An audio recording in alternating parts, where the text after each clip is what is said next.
Episode khusus, asal-usul Ezra Uzair. Ezra, sang penjaga Taurat, sang anak imam dari keturunan Harun. Di sebuah negeri yang telah kehilangan kejayaannya, lahirlah seorang anak dari keturunan Harun, sang imam agung Bani Israel.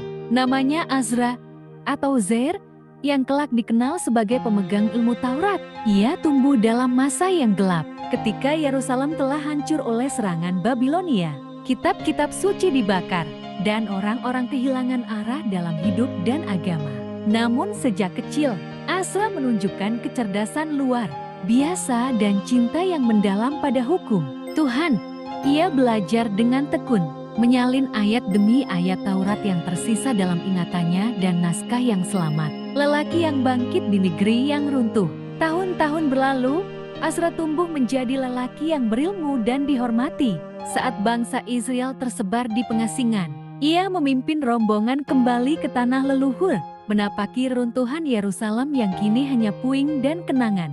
Di tengah runtuhan itu, Ezra bersujud dan menangis, lalu berdiri untuk membangkitkan kembali bukan hanya tembok kota, tetapi juga semangat iman umat. Ia mengajarkan Taurat dari hafalannya, mengoreksi keyakinan yang telah bercampur dengan kebatilan, dan mendirikan kembali tempat ibadah yang suci. Namanya menyebar sebagai cahaya dalam kehancuran.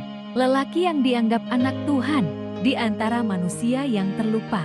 Muncul satu lelaki yang begitu dekat dengan Taurat hingga seakan menyatu dengannya karena pengetahuan dan kedekatannya dengan wahyu.